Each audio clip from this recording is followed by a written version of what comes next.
अमरावतीच्या एकात्मिक आदिवासी विकास प्रकल्प धारणी यांनी 15 दिवसाच्या आत अधिकाऱ्यांच्या शब्दावर विश्वास ठेवून मोर्चा शांततेत मागे घेतला। मात्र दिलेल्या कालावधीत विद्यार्थ्यांना ग्रंथालय उपलब्ध करून देण्यात आलेले नाही। परिणामी विद्यार्थ्यांमध्ये असंतोष आणि अविश्वास वाढीस लागला आहे। सद्यस्थितीत गाडगेनगर येथे आदिवासी विकास विभागाच्या स्वमालकीची ग्रंथालय इमारत अंतिम टप्प्यात आहे। ही इमारत लवकरच पूर्ण होण्याची शक्यता असताना भाडे तत्वावर नवीन इमारत घेऊन तात्पुरते ग्रंथालय सुरू करण्याचा निर्णय अत्यंत अव्यवहार्य आणि संशयास्पद आहे। विशेष म्हणजे विद्यार्थ्यांनी तेव्हा तातडीने ग्रंथालयाची मागणी केली तेव्हा त्याकडे दुर्लक्ष करण्यात आले आणि आता जेव्हा विभागाची स्वतःची इमारत पूर्ण होण्याच्या उंबरठ्यावर आहे तेव्हा अनावश्यक भाडे खर्च करून इमारत घेण्यामागे पारदर्शक हेतू नसल्याची स्पष्ट शंका व्यक्त होत आहे। हेतू पुरस्सर घेतला गेला असून त्यातून काही संबंधित अधिकाऱ्यांना व ठेकेदारांना कमिशन मिळवून देण्याचा प्रयत्न केला जात आहे। या प्रकारामुळे शासकीय निधीचा अपव्यय होणार असून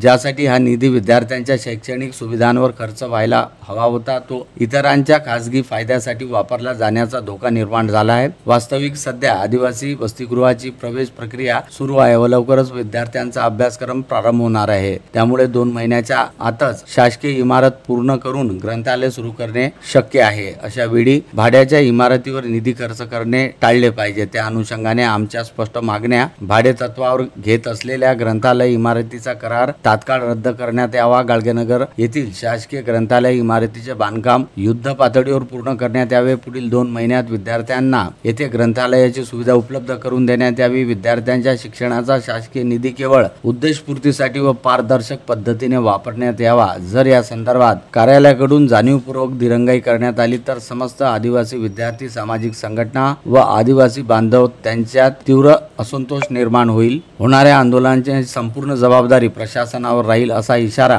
आदिवासी बिरसा क्रांती दलाची युवा आघाडीचे अध्यक्ष अर्जुन युनाते व जय वळखन आदिवासी क्रांती संघटनेच्या वतीने देण्यात आला।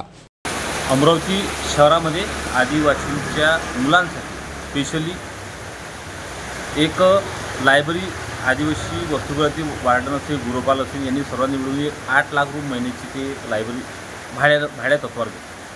परंतु आपण जे आता बिल्डिंग खाली उभा आहे ही बिल्डिंगसुद्धा आदिवासीचं ग्रंथालय शासकीय बिल्डिंग आहे। ते शासकीय बिल्डिंग येणाऱ्या 2 महिन्यामध्ये सुरू होणार आहे। परंतु हे शासनाची बिल्डिंग सुरू असताना आणि याचा बांधकाम 2 महिन्यामध्ये पूर्ण होत असताना सुद्धा इथल्या वार्डांनी इथल्या गृहप्रमुखांनी मिळून मिसळून ते 8 लाख रुपये महिन्यानं बिल्डिंग घेतली। म्हणजे अक्षरशः आदिवासीच्या बजेटमधून पैसा कसा वळवायचा, कमिशनखोरी कशी धंदा करायचा हा नुसता प्रकार तिथे दिसून येतो। आदिवासी फक्त ते मुलांसाठी आहे। हे 200 विद्यार्थ्यांसाठी शासनाने मंजूर केलेली आहे। आदिवासी संघटनांनी याच्या संदर्भात आंदोलन निवेदन दिली होती। त्यामुळे वानखडे साहेब असताना 1,30,00,000 रुपयांना मंजूर करून ही बिल्डिंग तयार झालेली आहे, ही ग्रंथालयासाठी तयार झालेली आहे। तरीसुद्धा इथल्या काही लालसापोटी काही कमिशनखोरीपोटी 8 लाख रुपये महिन्याने बिल्डिंग घेणे आणि कुठंतरी आदिवासी विकास विभागातील आदिवासींचा बजेट कुठंतरी एखाद्या दुसऱ्या मार्गाने वळवणे हा इथला गोरखधंदा आहे। या आम्ही नेहमी वारंवार म्हणतो आदिवासी विकास विभागाला इथल्या वार्डांना इथल्या एपीओला का आदिवासींना पदापरिषदेचे पुस्तक द्या, ते अजूनपर्यंत भेटत नाही। परंतु आदिवासींना ग्रंथालय मिळून दिलं आणि ते भाडे तत्वावर आणि शासनाची बिल्डिंग असताना भाडे तत्वावर जी बिल्डिंग घेतली त्याचा आम्ही जाहीर निषेध करतो।